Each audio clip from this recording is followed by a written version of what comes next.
nothing worse than doing a presentation and having somebody ring a ding at you. And what else I gotta say? Oh, there's a sign-in sheet going around, and when you get all done with this, we'll give you a certificate for if you need any hours for your credits. But they should work. And ma'am, Are we up? it is all yours. Okay, as my buddy over here, Mr. Henry, said, this is Marcel. Marcel is our production executive at Worldwide. He's the one that lays out our magazine each month, does our website, and a lot of other things, prepares ads and whatnot for us. So, at the last minute, I snatched Marcel to bring him here because Kathy had something come up that she couldn't come. So he doesn't have a clue about what we're doing. He wasn't here last year. And Jan and Ed aren't here, so, and I wing it. So if you're not happy with this, I'm sorry, there's a back door. Okay, so if anybody had read the December issue of Worldwide, they would know that my husband passed away in October. This brought on a whole bunch of stuff. Before that, our first editor, Mary Ann's husband, died in August. I was at her side at the intensive care unit at this meeting. Thank you. At any rate, he died in front of us. Well, there's a bunch of scenarios that can happen when you lose a spouse, a child, a significant other, whatever it is, mother, grandmother, whatever. There's a lot of variables that can happen depending on your situation in life.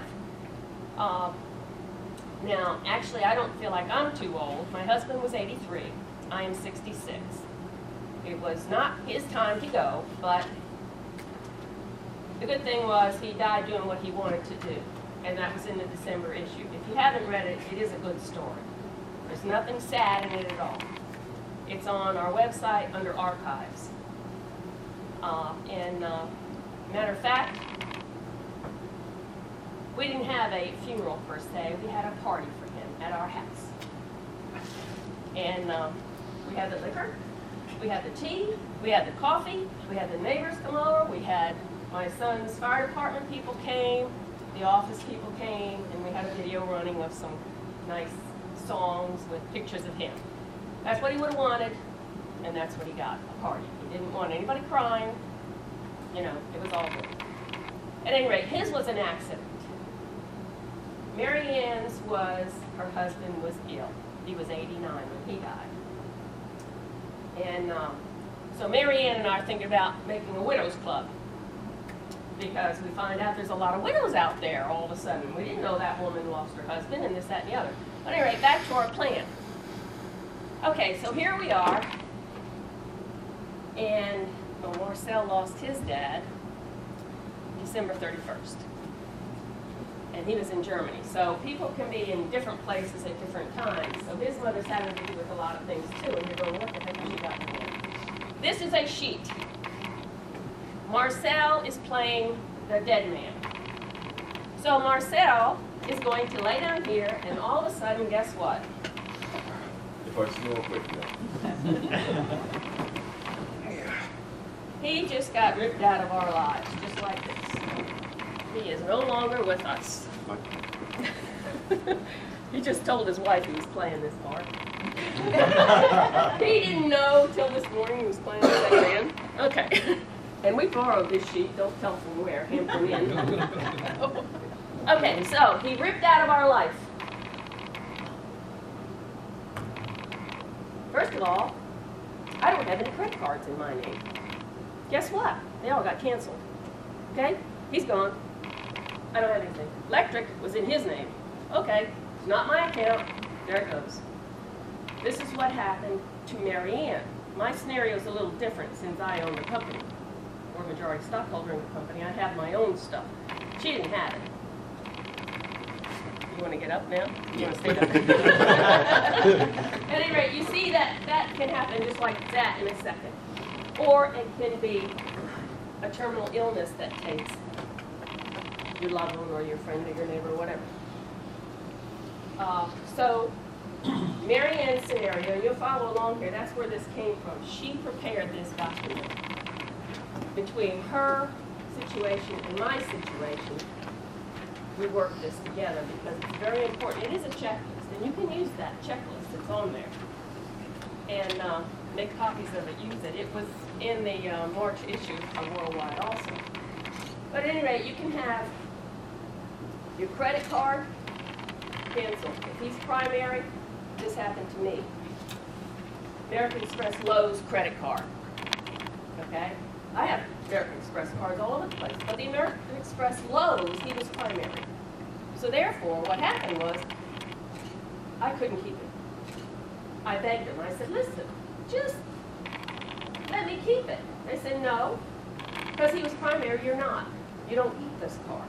And I said, I have American Express cards all over the place. And she said, I'm sorry, but this one is a partnership, so you can't keep it. So I said, okay. Then there was the Chase card. He was primary on that one. They sent me a written thing that said, you're not primary, you're not responsible. His estate is. Well, here's the way this works. Al and I had our house together, okay, with rider survivorship. It's my house. His estate doesn't have anything.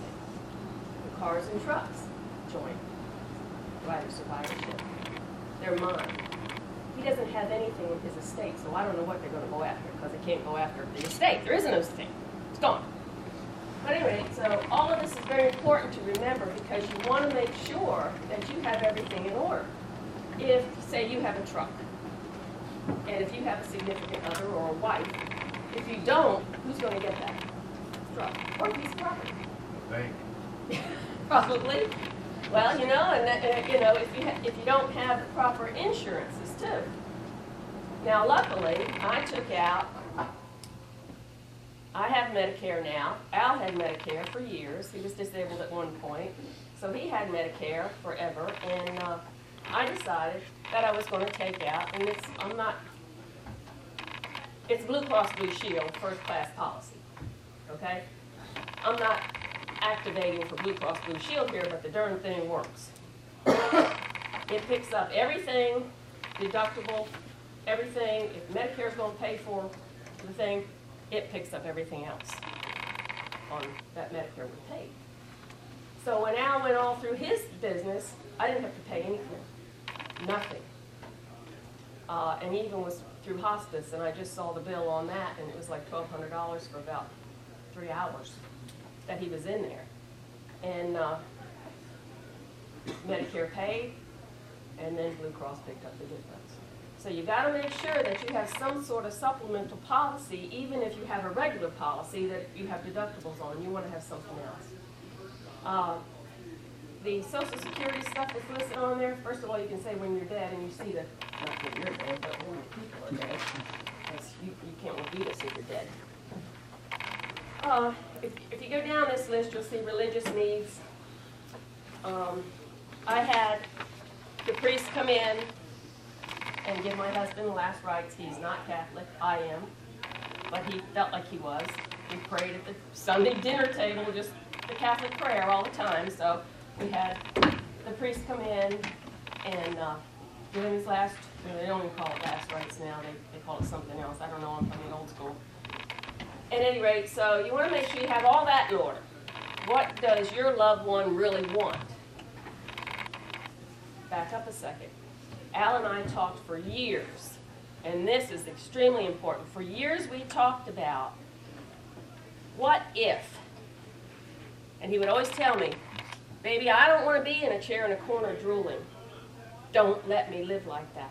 That's not living. Okay? That's important that you know, even if you don't have it written down, which you should, because I don't have it. Well, I do now. But the papers were sitting on my counter for both of us to sign and give to our sons and daughters. And we hadn't done it.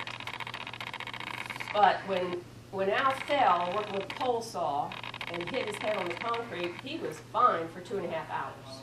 Had lunch, bandaged his head, he wouldn't, didn't want to go, I just got a little headache, I'll be fine. I go to feed the chickens, come back, and there he is in the bathroom, and he's not Al anymore, okay? He can't talk, he's mumbling something. That's when he died for me, because he never came out of that. But when we got to the hospital, and they showed me the pictures, and what happened was it was massive brain bleed from the left to the right, and they don't operate on those. on the left side because you become a vegetable. Not happening to him. So I told him, no, we're not doing anything. Just hold him until the sons can get here from Tennessee. Storms and everything else on motorcycles. So you have to talk. It's a terrible thing, especially young people. You think, oh, I'm not going to die. Nothing's going to happen to me. Guess what? You can get ripped out of this room just like Marcel. You know, Marcel's not an old man. And it can happen at any point in time. So you want to be sure that somebody extremely close to you knows what you would like to have happen. You know, you always think, well, you know, but you have to know those things. And that helped me because I knew exactly right. I said, no, this, you know, I talked to his son, who's a paramedic, well, he was a flight medic, on a helicopter that comes up to our area from Gainesville, Florida, and picks up people and takes them back there. And I said, Chuck, they'll talk to you, whatever. Because Al did not have any kids together. He had his children, I had mine, but Chuck was like mine, so. And he said, no, Ronnie, he said, if it would have made a difference, I would have made sure a helicopter got there and took him over the chance, but it won't. He said, so you're right, you have to do that. I said, well, that's what I'm going to do. And then, called the funeral home. This is another good one. Get ready. I had just gone through this with Mary Ann. We called the same funeral home, okay? And I told them, you know, when Al died, when they pronounced him dead at the hospice place, I called and told them, come get him. Okay, that was good. They came. The guy's son came, who was working with his dad, and